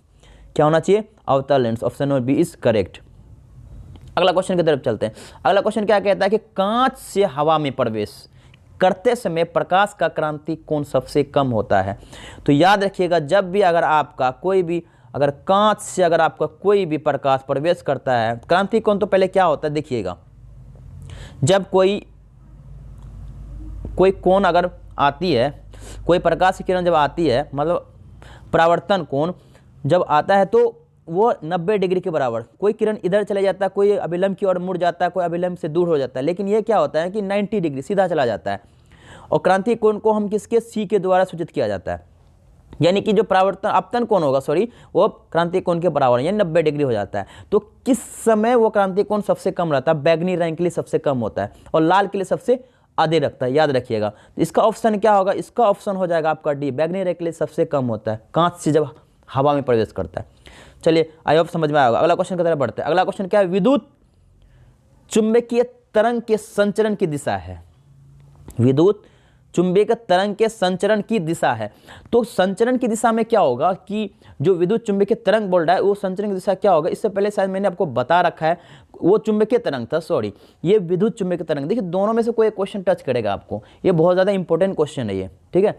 ये क्वेश्चन इंपॉर्टेंट या तो विद्युत के लिए बताएगा या चुंबकीय की बताएगा, दोनों के लिए सेम है, बस थोड़ा सा फर्क क्या है कि विद्युत क्षेत्र में ई होता है और चुंबकीय क्षेत्र में बी होता है, बस कुछ नहीं है। तो इसका आंसर क्या होना चाहिए, इसका आंसर होना चाहिए ई हमेशा ज़्यादा होगा, याद रखिए ई हमेशा ज़्यादा, vector E into vector B होगा, ठीक है, vector E into vector B. तो option number D is correct. ये वेक्टर लगेगा सब में, मैंने लगाया नहीं, हम क्षमा चाहते हैं, तो वेक्टर ई सब में होगा। तो क्या होगा, vector E into vector B के समांतर हो जाएगा, option number D is correct. चलिए अगला क्वेश्चन की तरफ बढ़ते हैं। अगला क्वेश्चन क्या कह रहा है कि चुंबकीय क्षेत्र तथा विद्युत क्षेत्र के अनुपात का मात्रक होता है, चुंबकीय क्षेत्र तथा विद्युत क्षेत्र के अनुपात का मात्रक होता है। इसको समझिए, देखिए चुंबकीय क्षेत्र और विद्युत क्षेत्र, जो विद्युत क्षेत्र यानी ई बटे चुंबकीय क्षेत्र, मैं भी समझो, विद्युतीय क्षेत्र ई चुंबकीय क्षेत्र बी, अगर इन दोनों को अगर बराबर करोगे ना तो ये किसी के बराबर होता है, वो क्या होता है, सी यानी प्रकाश की चाल के बराबर होता है, याद रखिएगा, यह प्रकाश की चाल के बराबर होता है। कौन, विद्युतीय क्षेत्र तथा चुंबकीय क्षेत्र के अनुपात को प्रकाश की चाल कहते हैं, जिसको सी द्वारा सूचित किया जाता है। लेकिन हमसे क्या बोला है कि चुंबकीय क्षेत्र और विद्युतीय क्षेत्र, यानी चुंबकीय क्षेत्र ऊपर होना चाहिए, विद्युत क्षेत्र नीचे होना चाहिए, यानी कुछ नहीं, पलट देंगे 1/c हो जाएगा। अब जो ये c है, प्रकाश की चाल है, ये किसके बराबर होता है, तो आपका c हो 1/c हुआ ना, याद रखिएगा। तो 1/c आपका हो गया, b/e क्या होगा 1/c, और c जो होता है ये इसकी स्पीड क्या होती है, मीटर पर सेकेंड, कोई दिक्कत नहीं, 1/मीटर। अब ये देखो नीचे में ऐसे यहाँ जाएगा तो -1 हो जाएगा, अब ये -1 ऊपर जाएगा सेकंड तो +c, और मीटर जाएगा तो -1, यानी सेकंड -1 हो जाएगा, क्योंकि देखिए यहाँ पे मीटर पर सेकंड, मीटर बटे सेकंड है, s नीचे है तो ऊपर गया तो -1, और ये -s ऊपर गया तो +s, और मीटर आ गया प्लस में, ऊपर गया तो माइनस, यानी s m-1 हो जाएगा। तो ऑप्शन अगर इस तरह दिख रहा है, option number B is correct. I hope समझ में आएगा। अगला क्वेश्चन की तरफ चलते हैं। अगला क्वेश्चन क्या कह रहा है कि हाइड्रोजन स्पेक्ट्रम की कौन सी श्रेणी अवरक्त भाग में नहीं पड़ती है, जो हाइड्रोजन स्पेक्ट्रम की कौन सी श्रेणी अवरक्त भाग में नहीं पड़ती है। ये भी बहुत इंपॉर्टेंट क्वेश्चन है, बहुत ज़्यादा अच्छा क्वेश्चन है ये, इसको भी आपको समझना चाहिए। देखिए होता है क्या ना, मैं बताता हूँ आपको, दो चीज़ बता देता हूँ। जो हम ये होता है हम्ब्रिज श्रेणी जो होती है और लाइमन श्रेणी जो होता है, ये आपको जो बाल्मेर श्रेणी भी होता है, बहुत सारे श्रेणी होते हैं, आपको इसमें नहीं बताया गया। तो ये जो क्वेश्चन है आपके, हाइड्रोजन स्पेक्ट्रम में कौन सी श्रेणी अवरक्त भाग में नहीं पड़ती है, तो इसमें नहीं पड़ती है, तो कौन नहीं पड़ती है, तो इसमें हम्फ्रीज श्रेणी नहीं पड़ती है, याद रखिएगा हम्फ्रीज श्रेणी इसमें नहीं पड़ती है। तो option number A is correct. अगला क्वेश्चन की तरफ बढ़ते हैं। अगला क्वेश्चन क्या कह रहा है, बीटा किरणें विक्षेपित होती है। ये शायद आपको फिर से रिपीट हो गया क्वेश्चन, कोई बात नहीं, तो इसका आंसर फिर हो गया तो और अच्छी बात, आपको रिवीजन हो गया। तो ये चुंबकीय और विद्युत क्षेत्र दोनों में। चलिए अगला क्वेश्चन में बढ़ते हैं। नैंड गेट, देखिए नैंड गेट फिर आ गया। नैंड गेट के लिए एक चीज़, चलिए एक चीज़ मैं आपको और बता देता हूँ, और भी आपको क्लियर हो जाएंगे बहुत। देखिए वीडियो देखने का बहुत फायदा हो गया आपको, बहुत सारी चीज़ें आपको क्लियर हो गई आपको, ठीक है। इसमें क्या है कि देखिए सबसे पहले मैंने आपको 5 गेट बताया था। पहला क्या, एंड, उसके बाद और, उसके बाद फिर मैंने क्या बताया, नॉट, ठीक है, नॉट बताया। तो अभी नॉट तो हमको नहीं करना है, नॉट तो हटाओ, क्या देखो एंड, उसके बाद और, नैंड को फिर हम बनाए थे नोट लगा के, क्या NAND नैंड, ठीक। उसके बाद हम फिर क्या बताए थे, उसके बाद हम बताए फिर NOR नॉट, ये बताए थे, ठीक है। इसका भी एक फार्मूला होता है, इन सब का भी फार्मूला आपको याद रखना होगा। तो क्या होगा, एंड का फॉर्मूला क्या होता है, y बराबर a डॉट बी, और का क्या होगा, y बराबर a प्लस बी। और नैंड का क्या होगा, देखिएगा नैंड सेम वही होगा, एंड का फॉर्मूला लगाइए तो a डॉट बी होगा, बस इसके ऊपर में एक नोट लग जाएगा, तो इस तरह से लाइन होगा, तो y बराबर a डॉट बी, ऊपर में लाइन लग जाएगा नोट। और इसका क्या हो जाएगा, इसका भी सेम वही होगा, और का लगाइए तो और का क्या होता है, y बराबर a प्लस बी। अब यहाँ पे n लगा था नोट, तो इसके ऊपर में नोट लग जाएगा। तो इस तरह का सवाल आपको पूछते हैं, तो याद रखिएगा, आप स्क्रीनशॉट भी ले सकते हैं, बहुत इंपॉर्टेंट है ये। तो बूंद बूंद से घड़ा बढ़ता है, छोटे छोटे क्वेश्चन अगर आपको फायदा दिला देते एग्जाम में, इससे अच्छी बात क्या हो सकती है। चलिए हम क्वेश्चन की तरफ बढ़ते हैं। तो नैंड गेट जो है बुलियन व्यंजक में क्या होगा, नैंड के लिए, तो नैंड के लिए क्या होगा, अभी नैंड के लिए अभी हम देखें, नैंड मतलब एन ए एन डी, तो एन का पहले क्या होता है, एन का होता है y बराबर a प्लस बी, लेकिन एन आगे में नैंड, तो ये ऑप्शन नंबर क्या हो जाएगा, बी इज करेक्ट। अब सॉरी हम क्षमा चाहते हैं कि नहीं, वो तो और के लिए होता था, y बराबर a डॉट बी होता है, ठीक है, a डॉट बी होता है। अब इसके ऊपर लाइन लग जाएगा, यानी option number A is correct हो जाएगा, ठीक है। सॉरी। चलिए अगला क्वेश्चन की तरफ चलते हैं। तो अगला क्वेश्चन क्या है कि जब प्रकाश वस्तु को आवेशित किया जाता है तो उसका द्रव्यमान, जब किसी वस्तु को आवेशित किया जाता है तो उसका द्रव्यमान, तो एक वस्तु है, अरे वस्तु के अंदर भी क्या होते हैं, इलेक्ट्रॉन होते हैं भाई, है ना। एक कोई वस्तु है, उसके अंदर भी तो क्या होते हैं, इलेक्ट्रॉन होते हैं, और इलेक्ट्रॉन का कुछ ना कुछ क्या होंगे, द्रव्यमान होंगे, बिल्कुल।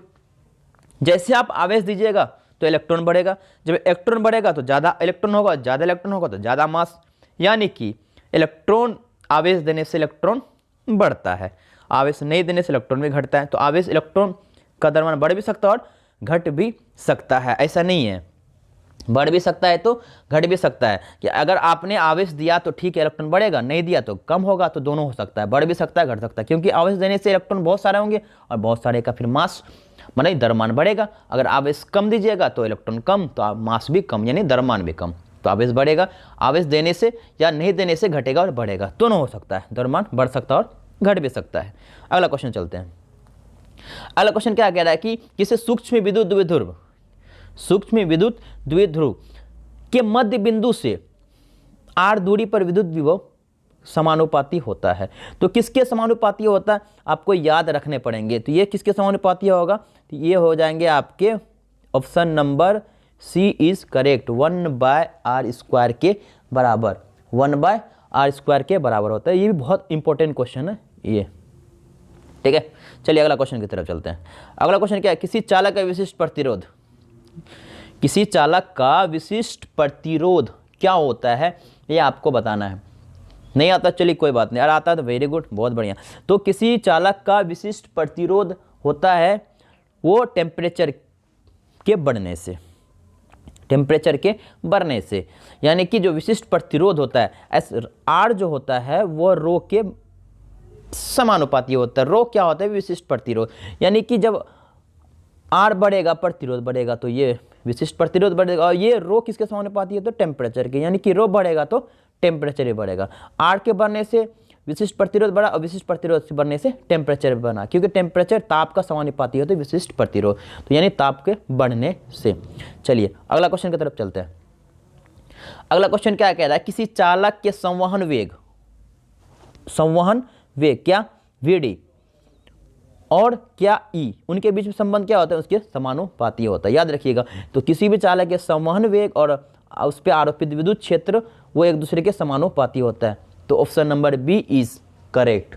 आई होप आपको समझ में आ रहा होगा। अच्छा लग रहा वीडियो तो लाइक करें, और अगर सब्सक्राइब नहीं किया तो सब्सक्राइब कर लें अभी, क्योंकि इसके बाद आपको केमिस्ट्री का भी क्वेश्चन देखने को मिलेगा। तो अगला क्वेश्चन की तरफ चलते हैं। अगला क्वेश्चन क्या कह रहा है कि एक आवेश Q विद्युत क्षेत्र E तथा चुंबकीय क्षेत्र B की संयुक्त उपस्थिति में गतिमान हो, उस पर लगने वाला बल होगा, यानी F का मान पूछा है। तो क्या बोला उसमें, क्या है ना, Q होना चाहिए, E होना चाहिए और B, इनके बीच में एक रिलेशन, एक संबंध बताना है, जो कि आपको F का मान पता होना चाहिए। तो क्या होता है कि जो Q into E plus V into vector E, ये आपके इन तीनों में रिलेशन बताता है, ठीक है। अगर ये आपको ऑप्शन में दिख रहा है तो आपको ये ऑप्शन करेक्ट कर लेना है। तो क्या हो जाएगा, यहाँ option number C is correct. ध्यान से इस क्वेश्चन को, अच्छा क्वेश्चन ये, बहुत इंपॉर्टेंट क्वेश्चन ये इंपॉर्टेंट क्वेश्चन है आपके एग्जाम के लिए। चलिए अगला क्वेश्चन चलते हैं।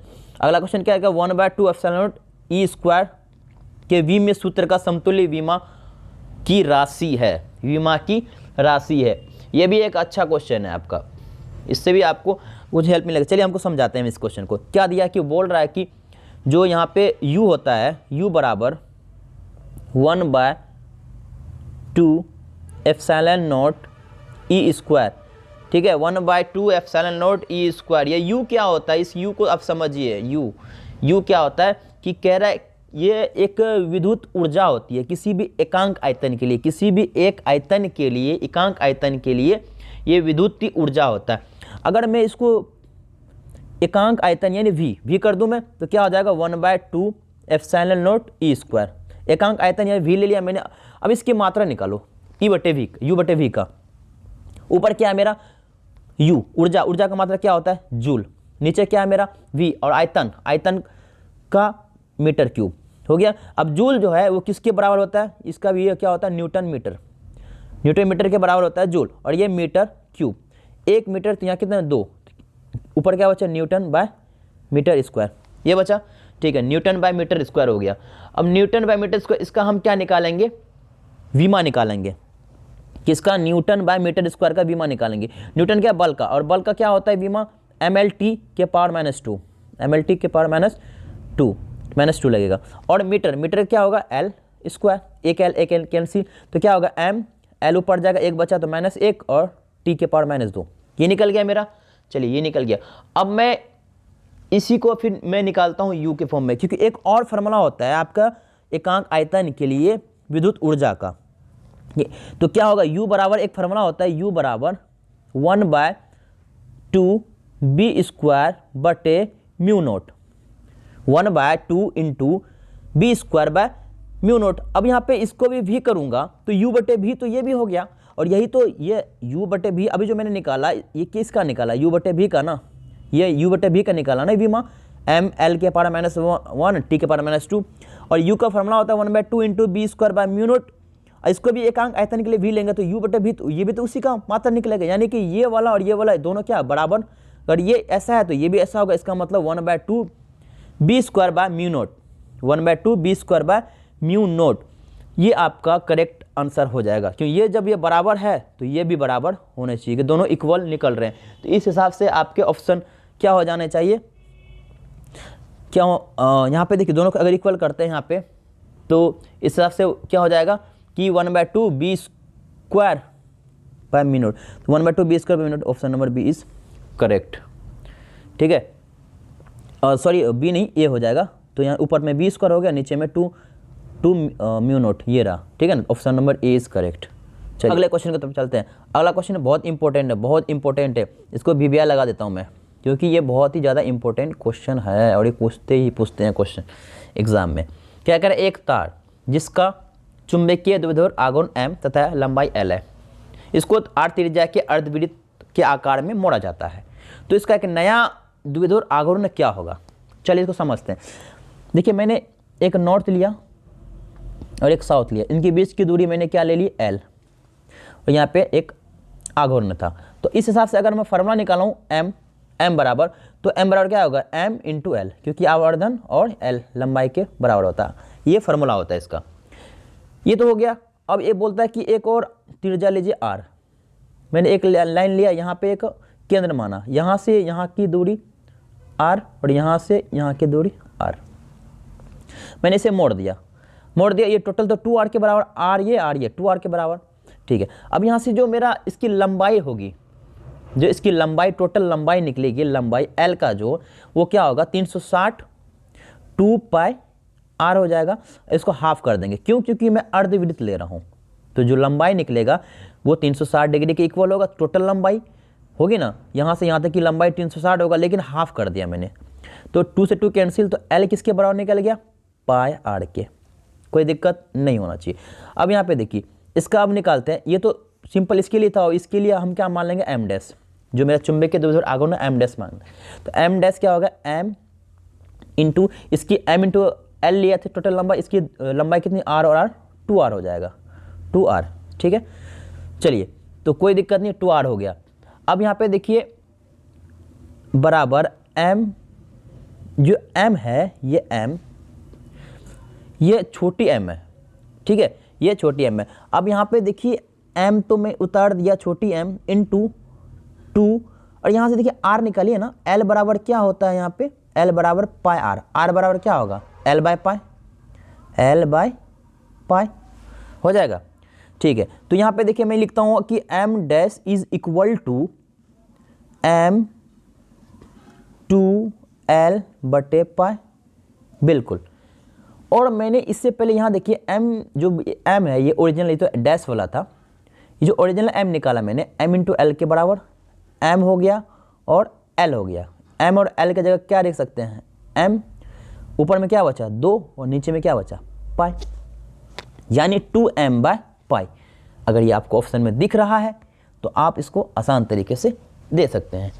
तो यानी अगर आपको ऑप्शन में अगर दिख रहा होगा तो ऑप्शन में आपको क्या दिख रहा है कि m बाय मतलब 2m by pi, 2m by pi, option number D is correct, 2m by pi. तो आई होप आपको यह क्वेश्चन समझ में आएगा, बहुत इंपॉर्टेंट क्वेश्चन, इसलिए मैंने आपको समझा दिया, उम्मीद है समझ में आया होगा। चलिए अगला क्वेश्चन की तरफ बढ़ते हैं। अगला क्वेश्चन क्या कहता है, 57 नंबर क्वेश्चन, किसी प्रत्यावर्ती धारा परिपथ में, यानी किसी प्रत्यावर्ती परिपथ में धारा I कितना 5 कोस ओमेगा टी एम्पियर तथा विभव वोल्ट V दे रखा 200 साइन ओमेगा टी है। तो परिपथ में शक्ति है, परिपथ में शक्ति है। तो इस क्वेश्चन को भी करते हैं, बहुत ही बढ़िया क्वेश्चन है ये। तो इसमें देखिए आपको क्या पूछा है कि परिपथ में शक्ति हानि है, शक्ति हानि जो है उसको P द्वारा सूचित किया जाता है, और इसका फार्मूला होता है आपको पता, VRMS वर्ग माध्य मूल into IRMS into cos phi. ये फार्मूला होता है किसका, शक्ति हानि का, परिपथ में शक्ति हानि का फार्मूला होता है। यहाँ पे सब चीज़ दे रखा है, VRMS वोल्ट दे रखा है कितना 200 यहाँ पे दे रखा। देखिए VRMS जो होता है, VRMS का जो फार्मूला होता है VRMS का, वो होता है Vm बटे √2। तो यहाँ पे हमने लगा दिया कि VRMS किसके बराबर, VRMS के बराबर Vm बाय, तो Vm का मान 200 था और इसके नीचे √2। और RMS का भी मान क्या होता है कि Im बटे √2, इसका भी होता है। तो Im जो देखो धारा के लिए कितना दे रखा है ये 5, तो 5 बटे √2, ठीक है। और ये कोस फाई। अब यहाँ पे देखिए आपको, यहाँ पे आपको क्या दे रखा है कि जो V बराबर दे रखा 200 साइन ओमेगा टी, ये दे रखा है आपको, बिल्कुल आपको यही दे रखा है।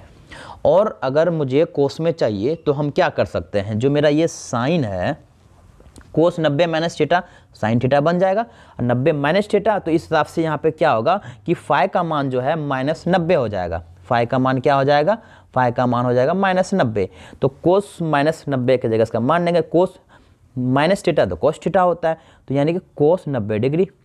चलिए तो यहाँ पे देखिए 200 500 को गुना करेंगे तो 1000, √2 और कोस 90 का मान, कोस 90 का मान कितना होता है आपको अगर पता है तो ठीक है, कोस 90 का मान होता है 0, और पूरे ये टर्म 0 हो जाएंगे। इसका नंबर कि अगर किसी भी आए कोस ओमेगा टी एम्पियर, अगर दोनों की विविध शक्ति गुणांक हमेशा 0 ही निकलता है। तो ये बहुत ही बढ़िया क्वेश्चन था, आई होप समझ में आया होगा। चलिए अब अगला क्वेश्चन की तरफ बढ़ते हैं। अगला क्वेश्चन क्या कह रहा है कि 58, एक संयुक्त सूक्ष्मदर्शी के अभिदृश्य लेंस से बना प्रतिबिंब, एक संयुक्त सूक्ष्मदर्शी के अभिदृश्य लेंस से बना प्रतिबिंब क्या होता है, काल्पनिक वह छोटा होता है, काल्पनिक वह बड़ा होता है, वास्तविक वह छोटा होता है, या वास्तविक वह बड़ा होता है। तो इसका क्या होगा, हमेशा वास्तविक और बड़ा होता है। खगोलीय में देखा था मैंने, उसमें क्या होता है कि जितना ज़्यादा दूर जाता है काल्पनिक छोटा होता है, लेकिन संयुक्त सूक्ष्मदर्शी की अभिदृश्य की बात करेंगे, लेंस की बात करेंगे, उसका प्रतिबिंब वास्तविक और बड़ा बनता है। Option number D is correct. अगला क्वेश्चन की तरफ बढ़ते हैं। अगला क्वेश्चन क्या कह रहा है कि एक उत्तल लेंस को ऐसे द्रव में डुबाया जाता है, मतलब एक लेंस को ऐसे द्रव में डुबाया जाता है जिसका अपवर्तनांक जो है लेंस के पदार्थ के अपवर्तनांक के बराबर हो, तो लेंस की फोकस दूरी होगी, तो लेंस की फोकस दूरी होगी।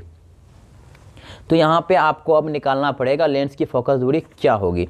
तो बता सकते हैं शून्य हो जाएगी, या अनंत होगी, या घट जाएगी, या बढ़ जाएगी, क्या होगी इसका। तो इसका आंसर अगर देखेंगे कि जब भी अगर कोई द्रव में कोई भी लेंस को अगर डुबाया जाता है तो उसका जो अपवर्तनांक लेंस पदार्थ के अपवर्तनांक के बराबर हो तो लेंस की फोकस दूरी हमेशा और हमेशा क्या होगा, अनंत होता है। कैसे, मैं आपको समझाता हूँ। अच्छा क्वेश्चन है ये, चलिए मैं समझाता हूँ। देखिएगा फार्मूला क्या होता है 1/f का n-1। तो क्या होता है n, देखिए n की जगह म्यू भी लिख सकते हैं, ठीक है। ये फार्मूला होता है अपवर्तनांक लेंस का। उसके बाद क्या होता है 1/r1 - 1/r2, ठीक है, ये होता है। अभी मैं क्या बोल रहा है कि मान लो कि अगर कोई भी द्रव है, कोई भी द्रव है आपका, ठीक है, कोई भी द्रव है, तो उसमें एक लेंस को डुबा दिया गया है ना, एक लेंस को डुबा दिया गया। तो यहाँ पे जो बोल रहा है लेंस को डुबा गया, जो ये n है अपवर्तनांक है ये मेरा, तो यहाँ पे हम क्या कह सकते हैं, जो मेरा यानी कि जो गैस है बाहर में, वायु है ना, वो द्रव के अपवर्तनांक के सापेक्ष है। यानी कि हम कह सकते हैं कि 1/f जो होता है, यहाँ पे क्या लिख सकते हैं ln(g), ln(g), यानी कि जो गैस है, गैस के सापेक्ष l द्रव का, लिक्विड का अपवर्तनांक -1/1/r1 - 1/r2, ठीक है, ये हो गया। अब जो ये ln(g) है वो किसके बराबर होगा, जो ln(g) है ना, ये लिक्विड के सापेक्ष में जा रहा है। ये क्या हो सकता है कि ANG यानी जो हमारा लेंस है कांच का है, तो कांच के सापेक्ष हवा का अपवर्तनांक, फिर जाके क्या हो जाएगा, द्रव के सापेक्ष L के सापेक्ष हवा का अपवर्तनांक, यानी कि ANG ANL। तो इसको क्लियर समझते हैं। देखिएगा कि जो मेरा था पहले जो अपवर्तनांक था, वो मेरा बोला कि जो A है ANG, मतलब G से कांच, एक लेंस है कांच का, कांच के सापेक्ष हवा का अपवर्तनांक, सॉरी यहाँ पे L हो जाएगा, L, ठीक है। तो यहाँ L हो जाएगा, कांच के सापेक्ष द्रव का अपवर्तनांक किसके बराबर हो जाएगा, कांच के सापेक्ष हवा का अपवर्तनांक बटे द्रव के सापेक्ष हवा का अपवर्तनांक, यानी ANG, जिससे कांच, ग्लास हो गया, कांच के सापेक्ष हवा का अपवर्तनांक और द्रव के सापेक्ष हवा का अपवर्तनांक एक दूसरे के बराबर होता है। तो इस हिसाब से उसका मान हम वहां पे रख सकते हैं। यानी कि अब हम कहें तो जो मेरा ANG होगा, यानी कांच के सापेक्ष हवा का अपवर्तनांक और द्रव के सापेक्ष हवा का अपवर्तनांक, यह दोनों हमेशा बराबर होगा। यानी कि लिक्विड, सॉरी यहाँ पे L होगा, यानी गैस, यानी कांच के सापेक्ष हवा का अपवर्तनांक और द्रव के सापेक्ष हवा का अपवर्तन, ये एक दूसरे को बराबर होता। अगर मैं यहाँ पे दोनों बराबर है तो ये इसको यहाँ लिख दूंगा, ये दोनों कट के क्या हो जाएंगे, 1 हो जाएंगे।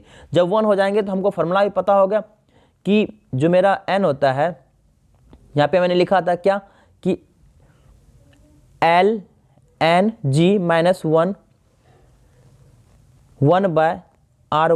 1/r2, यानी यहाँ इसके जगह 1 हो जाएगा, 1 - 1, ये पूरा क्या हो जाएगा 0, ये पूरा होगा 0। तो 1/f किसके बराबर, 0 के बराबर। हमको क्या चाहिए f यहाँ जाएगा, f जाएगा 1 के नीचे 0 आ जाएगा, यानी कि ये इनफाइनाइट, तो अनंत हो जाएगी। Option number B is correct. तो अगला क्वेश्चन की तरफ बढ़ते हैं। अगला क्वेश्चन क्या है, प्रकाश तंतु संचार निम्न में से किस घटना पर आधारित है। प्रकाश तंतु संचार निम्न में किस घटना पर आधारित है। तो पूर्ण आंतरिक परावर्तन पे, या प्रकीर्णन पे, या परावर्तन पे, या व्यतिकरण पे। तो किस पे यह करेगा, ये पूर्ण आंतरिक परावर्तन पे करेगा। किसका, पूर्ण आंतरिक परावर्तन।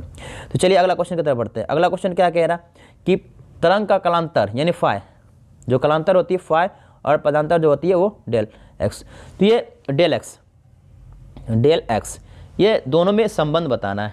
इन दोनों में आपको क्या बताना है, कि संबंध बताना है कि क्या होगा। तो आपको पता होना चाहिए जो फाई का मान होता है, यानी कि कालांतर का मान होता है 2π/λ × डेल एक्स, ये इन दोनों का संबंध होता है। तो यहाँ से आपको डेल एक्स निकालना पड़ेगा, तभी ये क्या होगा कि फाई तो इधर रहेगा, ये लैम्डा भागा में इधर आ गया गुना में, और 2π नीचे आ गया, यानी कि आपको आंसर क्या होगा, λ फाई बटे 2π, λ फाई बटे 2π। तो option number C is correct. चलिए अगला क्वेश्चन की तरफ बढ़ते हैं। अगला क्वेश्चन क्या कह रहा है, किसी नमूना का परमाणु क्रमांक, किसी नमूना का परमाणु क्रमांक और द्रव्यमान संख्या ए है।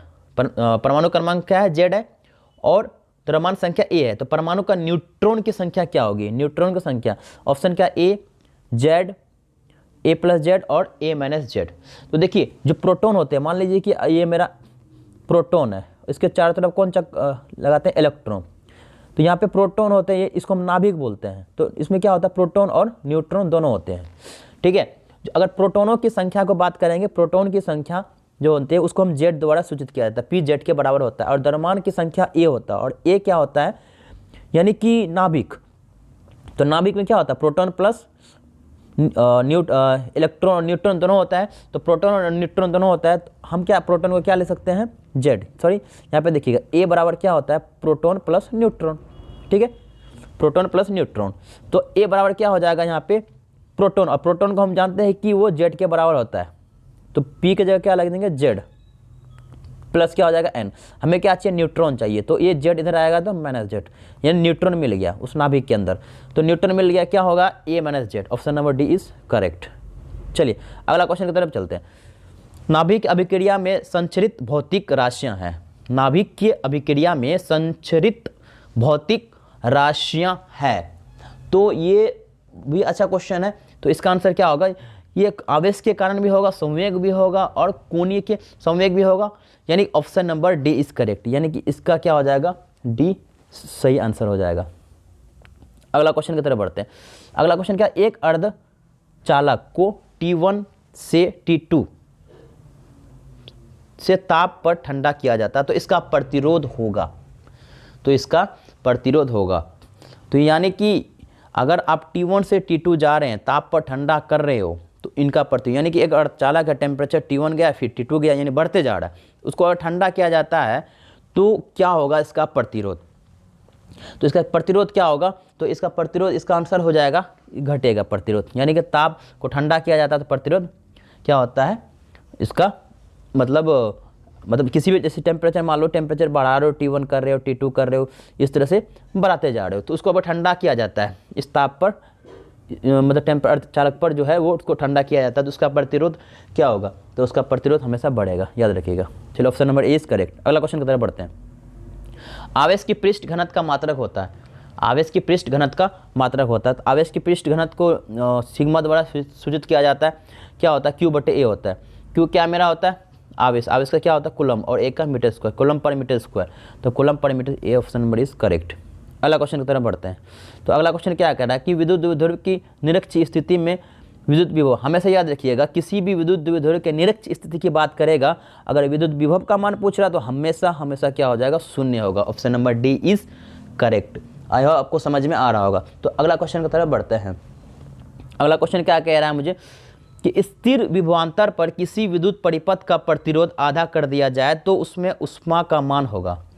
यानी स्थिर कोई विभवांतर स्थिर है, उस पर अगर विद्युत परिपथ में अगर R को आधा कर दिया जाए तो उसमें ऊष्मा का मान होगा। तो पहले तो फॉर्मूला होना चाहिए H का, पहले H का मान होना चाहिए। H बराबर क्या हो जाएगा, V² R × T। इससे पहले मैंने आपको बता रखा है। तो V, चलिए अब यहाँ हम क्या दूसरा मानेंगे, H डैश मानते हैं, तो इसका मान रखते हैं। V² ऐसे रहेगा, R को क्या कर दिया, दुगना, 1/2, सॉरी दुगना नहीं, आधा कर दिया, 1/2 हो गया, ठीक है। अब यहाँ पे V² हो गया, 2 ऊपर जाएगा तो 2 ऊपर गया, ठीक। तो यानी इसको क्या किया, प्रतिरोध को हाफ कर दिया, 1/2 R हो गया, ऊपर गया 2, नीचे R और T। अब यहाँ पे आपको देखने वाली बात है कि यहाँ पे आपको देखिए, ये जो है V² बटे R और T, ये इस H के बराबर नहीं है। यानी H डैश जो निकाला आपने, 1/2 R यानी आधा कर दिया, तो 2 ऊपर चला गया, 2 V² बटे R × T। तो V² R और T ये H के बराबर है, यहाँ देखिए। तो ये इसके जगह क्या ले सकते हैं, H, और आगे क्या है 2, यानी कि जो ये मेरा इस H की कितना गुना हो जाएगा, 2 गुना। Option number B is correct. अगला क्वेश्चन की तरफ बढ़ते हैं। आदर्श एमीटर का प्रतिरोध होता है। आदर्श एमीटर का प्रतिरोध होता है, हमेशा याद रखिएगा, क्या होता है, शून्य होता है। चलिए option number A is correct. अगला क्वेश्चन की तरफ बढ़ते हैं। अगला क्वेश्चन क्या है, एक तार में 1 एम्पीयर की धारा प्रवाहित हो रही है। यदि इलेक्ट्रॉन का आवेश 1.6 × 10⁻⁻19 कूलम हो तो प्रति सेकंड तार में प्रवाहित इलेक्ट्रॉन की संख्या निकालनी है। तो इलेक्ट्रॉनों की संख्या निकालनी है, तो हमको क्या इसमें दे रखा है, पहले ये तो लिखिए। पहले क्या देखा, आई दे रखा है, 1 माइक्रो एम्पियर। माइक्रो क्या होता है, 10 के पावर -6, एक तो गुना करेंगे यही रहेगा, तो इसका क्या हो गया, एम्पियर हो गया। ठीक है, उसके बाद मुझे क्या इलेक्ट्रॉन का मान दे रखा है, 1.6 गुना 10 के पावर -19 कूलम, ये भी दे रखा है। तो आई बराबर क्या होता है, Q/T, ये होता है Q/T होता है। और आपको पता होना चाहिए यहाँ से Q क्या निकलेगा, Q हो जाएगा, Q बराबर हो जाएगा IT हो जाएगा। एक मूल आवेश का फॉर्मूला होता है Q बराबर NE। अब Q की जगह इसका मान रखिए NE, तो NE बराबर क्या हो जाएगा, IT। ठीक है, IT हो जाएगा, Q की जगह इसका मान रखिए। हमें क्या चाहिए, N, नंबर ऑफ संख्या ऑफ इलेक्ट्रॉन, तो N निकालना। N बराबर क्या हो जाएगा, N बराबर हो जाएगा मेरा IT/E। N बराबर क्या हो जाएगा, N बराबर IT/E। I का मान रखिए, I का मान दे रखा कितना था, 10 के पावर -6 निकाले थे। उसके बाद T कितना है, T 1 सेकेंड है। उसके बाद इलेक्ट्रॉन क्या है, 1.6 गुना 10 के पावर -19 कूलम, यही है मेरा। अब इसको जब सॉल्व कीजिएगा ना, जब इसको सॉल्व कीजिएगा तो यानी कि 10 के पावर -19 ऊपर चला जाएगा, तो 10 के पावर क्या हो जाएगा, +19 हो जाएगा। इसको कीजिएगा, एक और 10 हो जाएगा ऊपर में, यानी कि 19 में 6 गया, 19 में 6 गया। जब इसको पूरे तरीके से आप जब सॉल्व कीजिएगा, जब अच्छे सॉल्व कीजिएगा, क्या निकलेगा, 0.625 गुना 10 के पावर 13, ये निकलेगा आपका आंसर, 0.625 गुना 10 की पावर 13। अगर इस तरह का ऑप्शन आपको दिख रहा है, option number A is correct, solve कर लीजिएगा। बहुत अच्छा क्वेश्चन, इस तरह का सवाल पूछते रहते हैं आपको।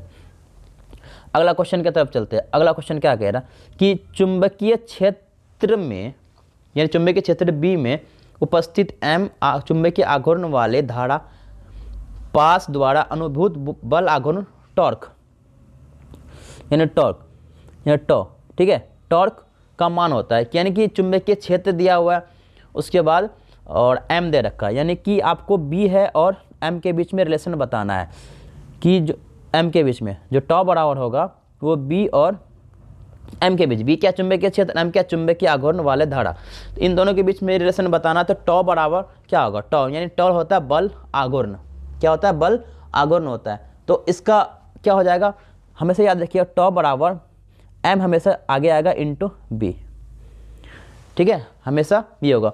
अगर मैं, ये तो M हो गया चुंबक वाला, अगर इससे पहले हम लोग किए थे तो उसमें क्या था, E पहले था, ठीक है ना।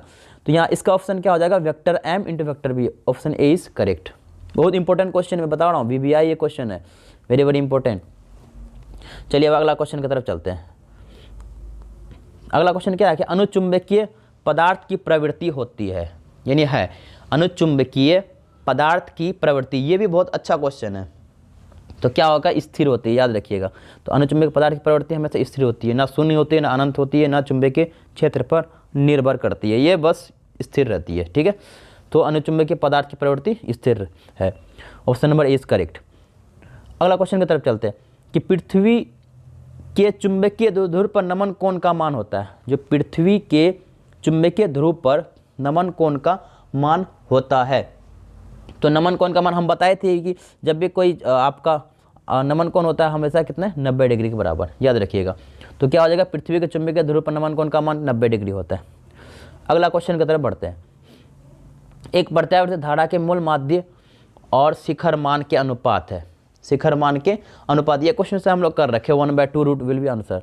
फिर से क्वेश्चन रिपीट आ गया, कोई बात नहीं, आपका रिवीजन भी हो गया, 1/2 root will be answer, option number B is correct. यहाँ बी हो जाएगा, सी टाइपिंग हो गया, कोई बात नहीं। तो 1/2 रूट के बराबर होता है, तो ऑप्शन नंबर क्या हो जाएगा, बी इज करेक्ट। अगला क्वेश्चन की तरफ बढ़ते हैं। अगला क्वेश्चन क्या कह रहा है कि जो मेरा सामान्य संयोजन के लिए खगोलीय दूरदर्शी एक आवर्धन क्षमता होती है, सामान्य संयोजन के लिए खगोलीय दूरदर्शी का आवर्धन क्षमता होती है, आवर्धन क्षमता, यानी कि आवर्धन क्षमता आपको निकालना है। आवर्धन क्षमता क्या होता है, M। तो M बराबर क्या हो जाएगा आपका, -F0/FE, याद रखिएगा। ये क्या है, सामान्य मतलब संयोजन के लिए खगोलीय दूरदर्शी का आवर्धन क्षमता होती है, M बराबर -F0/FE। अब F0 क्या होता है, ये जो ऑब्जेक्टिव लेंस होता है उनकी फोकस दूरी होती है, यानी कि अभिदृश्य लेंस। एफ नॉट क्या होता है? अभिदृश्य लेंस की फोकस दूरी, ठीक है। और एफ नॉट जो होती है, एफ नॉट वो नेत्रिक, या देखने की आई वाला नेत्रिक लेंस की फोकस दूरी। एफ ये होता है नेत्रिक लेंस की फोकस दूरी, और ये होता है एफ नॉट अभिदृश्य लेंस, ये जो ऑब्जेक्टिव लेंस होता है ऑब्जेक्ट उनकी फोकस दूरी। तो एम बराबर क्या हो जाएगा? माइनस एफ नॉट बटे एफ ई। तो क्या हो जाएगा? ए इज करेक्ट। अब अगला क्वेश्चन की तरफ चलते हैं। प्रकाश का रंग का कारण है। ये भी अच्छा क्वेश्चन है। तो ये भी सवाल, छोटे छोटे क्वेश्चन जो एग्जाम में आ जाते हैं ना, हम लोग हार्ड क्वेश्चन पढ़ लेते हैं लेकिन आसान क्वेश्चन छोड़ देते हैं। ये आसान भी है और हार्ड भी है। पढ़ने वालों के लिए आसान, जो जान गए तो आसान है, नहीं जाने तो हार्ड है। तो क्वेश्चन क्या कह रहा है? क्वेश्चन कह रहा है कि भाई बताओ हमें कि प्रकाश का रंग का कारण है। तो प्रकाश का रंग का कारण है, सिंपल है यार, आवृत्ति के कारण ही होगा ना। आसान क्वेश्चन, तो ए नंबर इसकी आवृत्ति के कारण। चलिए अगला क्वेश्चन की तरफ बढ़ते हैं। सूर्य के प्रकाश का स्पेक्ट्रम होता है, सूर्य के प्रकाश का स्पेक्ट्रम होता है। तो बताओ किसके कारण? सतत रेखीय स्पेक्ट्रम, काली रेखा का स्पेक्ट्रम, या काली भट्टी पट्टी का स्पेक्ट्रम। 4 ऑप्शन है आपके पास। सूर्य के प्रकाश का स्पेक्ट्रम होता है सतत रेखीय स्पेक्ट्रम, काली रेखा का स्पेक्ट्रम, या काली पट्टी का स्पेक्ट्रम। तो इसका नंबर, ये बहुत आसान सवाल है, ये सतत के लिए। चलिए option number A is correct. अगला क्वेश्चन की तरफ बढ़ते हैं। अगला क्वेश्चन क्या है? हाँ, तो यहाँ पे 77 नंबर, लेम्डा तरंग दैर्घ्य वाले फोटोन की ऊर्जा होती है। लेम्डा तरंग दैर्घ्य वाले फोटोन की ऊर्जा होती है। तो देखिए जो सी बराबर होता है, सी वो एच न्यू के बराबर होता है, ठीक है। सी जो लेम्डा एच न्यू के बराबर होता है, और जो ई बराबर होता है एच न्यू के बराबर होता है, न्यू बोलते हैं इसको। तो यहाँ पे आपके जो सी होती है वो ध्वनि के प्रकाश की चाल की बात करते हैं ना। तो यहाँ पे सी जो होती है, सी बराबर एच न्यू और ई बराबर एच न्यू। अगर मैं यहाँ से बात करूँ, न्यू अगर निकालता हूँ, न्यू यहाँ से न्यू निकालता हूँ, तो न्यू बराबर क्या हो जाएगा? देखिए सी यहाँ रहेगा और ये लेम्डा नीचे चला जाएगा, और इसी न्यू को यहाँ पर रख दूंगा ई बराबर, क्योंकि मुझे तरंग दैर्घ्य की फोटोन ऊर्जा होती है एच न्यू, और न्यू का मान यहाँ से निकालेंगे तो क्या? सी बटे लेम्डा। यहाँ पे रहेंगे एच सी बटे लेम्डा, तो एच सी बटे लेम्डा। तो इस हिसाब से आपके ऑप्शन नंबर क्या होना चाहिए? ऑप्शन नंबर हो जाना चाहिए आपके बी, एच सी बटे लेम्डा, याद रखिएगा। चलिए अगला क्वेश्चन की तरफ बढ़ते हैं। अगला क्वेश्चन क्या कह रहा है? आयाम अधिमिश्रण में अधिमिश्रित सूचकांक होता है। ये सब क्वेश्चन मैं बता रखा हूँ, चलिए नहीं तो कोई दिक्कत नहीं। इस तरह का सवाल आपके इससे पहले थे। आयाम अधिमिश्रण में अधिमिश्रित सूचकांक होता है। तो क्या होता है सूचकांक? 0 से 1 के बीच हमने देखा था इससे पहले भी कि जो म्यू जो होता है वो 1 से छोटा होता है लेकिन 1 के बराबर, 0 और 1 के बीच होता है। चलिए अब अगला क्वेश्चन करते हैं। अगला क्वेश्चन क्या है कि आवेश की विमा होता है, आवेश का विमा होता है। तो आवेश का सिंपल है कि क्यू बराबर ए टी होता है, तो यहाँ पे सिंपल ए टी होता है, क्यू बराबर आई टी होता है, तो आई तो एम्पियर होता है, एम्पियर और टी का यानी टी, ए टी। ये बहुत आसान, ए टी हो गया, ये तो आसान था, सबको पता होना चाहिए। अब अगला क्वेश्चन की तरफ बढ़ते हैं। एप्सिलॉन नोट का मात्रक है, एप्सिलॉन नोट का एसआई मात्रक होता है। तो ये भी बहुत ही अच्छा सवाल है कि कभी कभी एग्ज़ाम में यह क्वेश्चन भी पूछ लेते हैं, तो आपको यह पता होना चाहिए। फैराडे पर मीटर होता है इसका, एप्सिलॉन नोट का मतलब फैराडे पर मीटर। तो एफ यहाँ है, अगर एम ऊपर जाएगा तो -1, तो option number B is correct. अगला क्वेश्चन की तरफ बढ़ते हैं। अगला क्वेश्चन क्या कह रहा है कि एमीटर का प्रतिरोध होता है, एमीटर का प्रतिरोध होता है, कम होता है, बड़ा होता है, बहुत कम होता है, या बहुत बड़ा होता है। तो ये आप याद रखिएगा, जो एमीटर का प्रतिरोध बहुत ज़्यादा कम होता है, ठीक है। चलिए अब अगला क्वेश्चन की तरफ बढ़ते हैं। तो अगला क्वेश्चन अब अगले वीडियो के अंदर बात करेंगे। ये अब यहाँ तक 81 क्वेश्चन कर लिए, ये लंबा वीडियो हो जाएगा फिर। तो अगले वीडियो में आपको और सारे क्वेश्चन, यानी 200 का टारगेट है, 200 क्वेश्चन आपको करवाए जाएंगे। आई होप आपको ये वीडियो बहुत अच्छा लगा होगा। अपने अंत तक बनाए रखें। और आपने अगर लास्ट तक वीडियो देखा तो बहुत अच्छी बात है। उम्मीद है आपको हर एक क्वेश्चन को समझाया गया, आपको अच्छे से जो भी सारे न्यूमेरिकल क्वेश्चन थे उसको समझाया गया। तो उम्मीद है वीडियो आपको अच्छा लगा, और अच्छा लगा तो इसे लाइक करें और सब्सक्राइब करें और शेयर करें, ताकि और सब कोई मतलब ये वीडियो जा सके, ताकि वो आसानी से देख सके, क्योंकि एग्ज़ाम बहुत नज़दीक है। तो चलिए अगर मिलते हैं अगले वीडियो में। जय हिंद।